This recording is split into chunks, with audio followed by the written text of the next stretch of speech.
Hello and welcome to Body Garage. My name is Muthoni Irongo and today's discussion is about mental health and suicide and depression. I have a personal experience on mental health and suicide. I lost a relative and I also lost a friend. So today's conversation is very personal, but at the same time it's a conversation we need to be having in especially mental health awareness. But before we begin, let's have a round of introduction, and I'll start on my right. Sir? My name is Victor Otieno Hamisi. I'm a mental health initiative and also a survivor of more than 6 times suicide attempts. And I'm passionate about men, passionate about mental health, and that's why I'm really honored to be here today. Awesome. Dr. Margaret Makanyengo. I'm a consultant psychiatrist now for 30 years, and I am the CEO as well for Oasis Mental Health Limited. We have a hospital on Peponi Road where we treat people with mental health problems. Thank you. I'm happy to be here. All right. Thank you guys for allowing to have this discussion with us. And Dr. Ray, I think the first question is for you. How do you define mental health? And why is it important? Oh, definitely. Mental health is very important. World Health Organization defines mental health as part of health. In fact, according to World Health Organization, there's no health without mental health. And health itself involves the physical, the psychological, the social, and even spiritual aspects of our lives. So mental health is important because it enables us to be productive, enables us to cope with stress, enables us to be able to relate with each other in a meaningful way, in a healthy way. All right. And we've seen the past few years, you can say 2019 through 2020, there's been a surge of cases of mental health and more specifically depression. Victor, please tell us a bit about mental health and what's your take on depression in Kenya? For me, I think the worst thing that has happened in today's society, allow me to share about myself. Right? Yes. So I lost my parents when I was really young, and I got hosted by an uncle who would drag me and rape me for more than 3 months. And then I ended up being a street boy. And from the word go, after I lost my parents, the first time I tried to commit suicide was when my dad's late brother would beat me up to leave school. And that's the first time I tried to kill myself using a rope, but it didn't go through.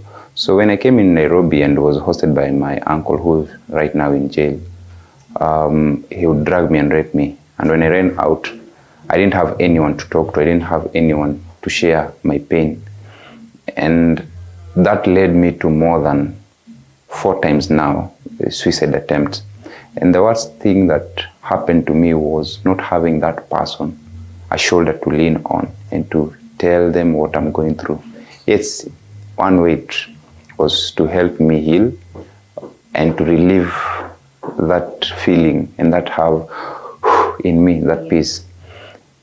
And your question about mental health, the state of mental health in Kenya, is the most people who are suffering right now, depression, is not even the female, it is the head, and those are the males. And it is worse because no one bothers to give a shoulder to men. Men are seen as superhuman. Men are seen as small gods who should not say what they are going through. Men are seen as people who should not cry, who should just be, in Swahili they say, jikaze we ni mwanaume. Withhold your emotions. So for that one word, jikaze wewe ni mwanaume, or withhold your emotions, is killing a lot of men. And that's why most of them look for that peace in weird places. Right. And to me, It's just the men. They're the highest number, from the youngest, from the age of, doctor will agree with me, from the age of 6 to even 100 years. And the worst is the young adults, to the mid of about 35 to 40. This is an age gap whereby, if not looked keenly into, then we lost a generation. All right. Yeah. So, like you've said, men are struggling more. Yeah. And I wanted to know, Dr. Ari, who is at a higher risk of depression as a man in terms of age? Well, depression, okay, maybe before I even mention that, I just want to mention depression is a worldwide problem. There are about 300 million people who commit suicide globally. And Kenya, it's about 1,403 as per the WHO estimation. And depression is actually, interestingly, it's more common in females. Yeah, although suicide attempt is commoner in men. Right. Yeah, that's actually, and the reasons are varied. It could be the psychosocial pressures. It could be hormonal. It could be like with women. You're talking of before menses, after delivery. But also depression itself comes as a disease. It can be inherited. You find maybe your father or your mother or somebody had it. So genetic. Then the stress, the stresses we face every day, like especially financial stress, poverty, unemployment. And then it's complicated with drug and alcohol abuse. So a lot of the people who committed suicide, they found they were abusing alcohol, they were having conflicts at the workplace, and they had gone through traumatic experiences, even in their early childhood. Yeah, so basically it's women who have it, but women seem to find a way of coping. Perhaps like what he said, women tend to have more support system, like shoulder to lean on, more than men, because when men have depression, they're not able to know where to go, where to get support. So more men actually commit suicide. Right. And it's of concern. You've said women do go through depression, and you've stated that is postnatal? Postpartum? That's just one of the, not so. So what types? A certain percentage. There's postpartum, there's before periods, but there's the normal depression. That is, not normal. Depression is not normal. Yeah. There's a major depressive disorder, which is an illness. Yeah, can be inherited in the family, and then there also seasonal depression. There are those who, in a certain season, they get depressed. Then situational depression. Whenever they're in a certain situation, they get depressed. When they're in a different situation, they get better. So there are a variety of factors that cause depression in individuals. And sometimes we don't understand the why in all cases. Yeah. So we can say that it's not one cause of depression. Yes. There cannot be one cause of depression. So it's a multifactorial that's true. Kind of disorder. Yeah, that's true. So I just want to ask, in Kenya, once again, I want to pose that question. The state of mental health awareness. We have a mental health awareness, which is the mental health awareness month? This month? There's a mental health awareness month. Sorry, I forgot. You forgot? I think it's October. Yes. I'm not so sure. We have to talk about that. I think it passed. It's last year by either October, November. Yeah, around between October. Yeah. Okay. So, Victor, have you gone through any treatment for depression? Yeah, partly I went Madare, and also partly through prayers, spiritual, and those are the main factor, the two places that have helped me heal completely. The mental health in terms of Madare, and also spiritual. Yeah. Okay. And so if you've gone through treatment in Madare, how easily accessible is treatment in Kenya for depression and any mental disorder? Yeah, for a long time we have been having few mental health specialists, few mental health workers in this country. But recently I would say we have more psychiatrists, more psychologists, but I would say we are still not enough because for the population, we are still below what is required. Yeah, we are still very, very few. So there's a need for us to have more facilities.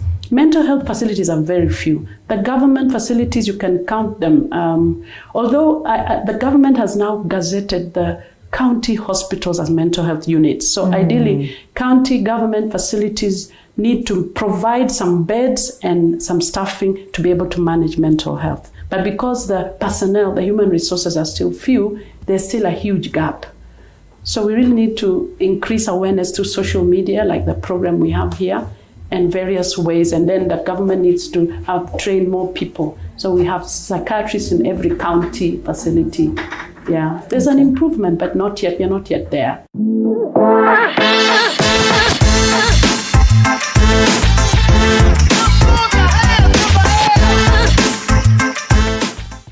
All right, welcome back. We were having a conversation about mental health and suicide and depression. And before we went for a break, we were talking about the myths about suicide, the myths that surround suicide in general.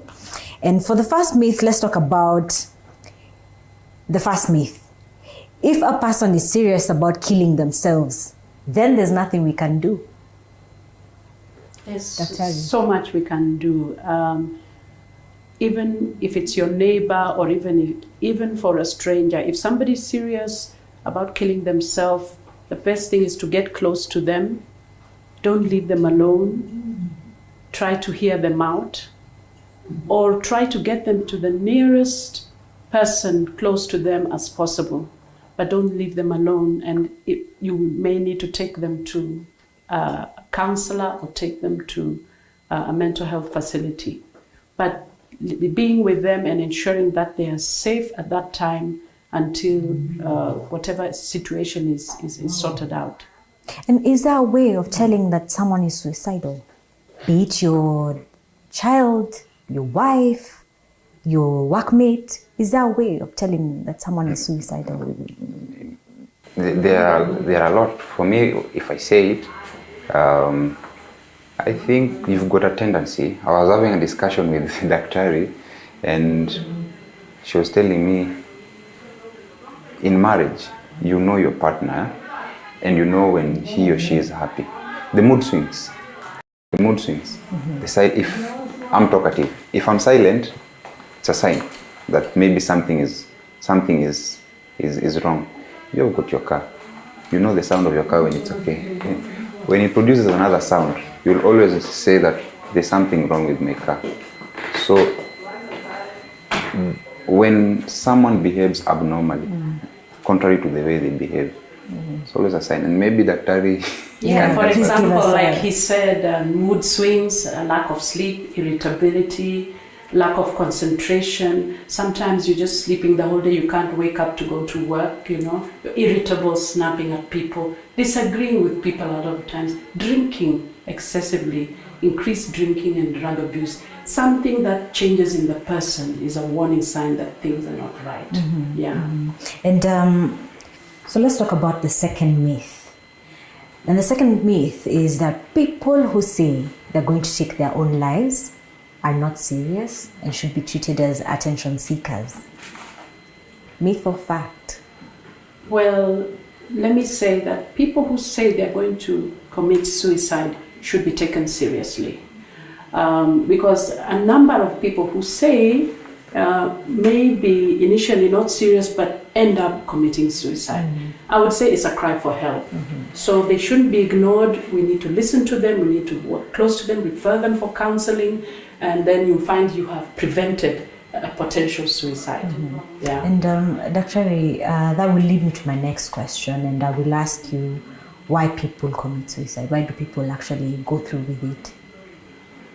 It's a condition that really, some of them inherit this condition which affects the brain. There are certain parts of the brain that take charge of our moods. You know, the brain is the control of all our body, and there's an area in charge of moods that something happens in the brain, and they have found that that part of the brain has chemical changes or structural changes. So some people inherit this condition with that kind of disorder. From the parents, you find an uncle committed suicide, a father committed suicide, so it becomes family.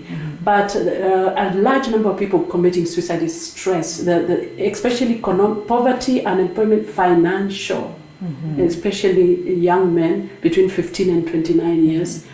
And then also alcohol and drug abuse also contribute to worsening the situation, or some even leading to depression.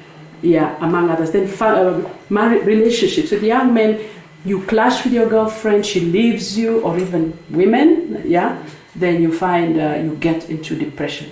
Then loss and grief, you lose a relative, you lose a job, and so many factors, or marriage for that matter. So those are the factors. Right. And in studio today we have a survivor of suicide. Victor, you are a victim of suicide, of attempted suicide, and I would like you to share with us your story and why. Why is it that you committed suicide? Why is it that you attempted suicide more than 6 times? Yeah, more than 6 times. I'd say I'm a victim and a victor, as my name is. So for me, everything happens for a reason and a purpose, and God has a reason to why everything happens. So, like I said, when I lost my parents and came to Nairobi, the first time I tried to commit suicide because of my brother's dad wanted me to drop out of school in class 7.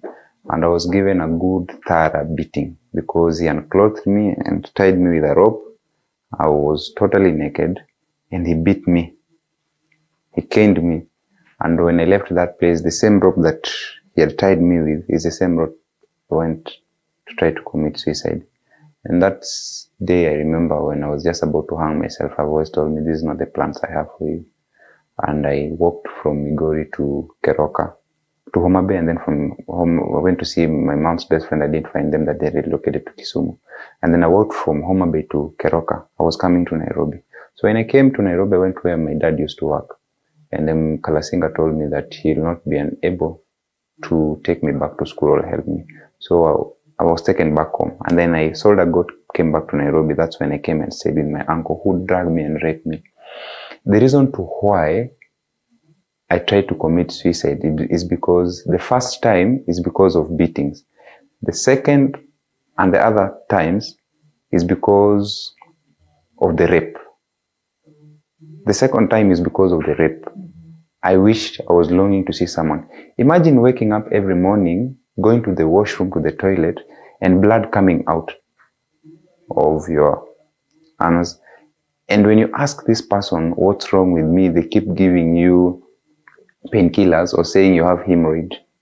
And the day he did that without me being drugged, and I knew that he was the one, I'm the victim and he's the perpetrator, living with the same person in the same house, the cycle that I went through made me even saw myself as nothing. And most of the suicidal victims, the worst one is when they get to a point whereby they do not see the worth in themselves.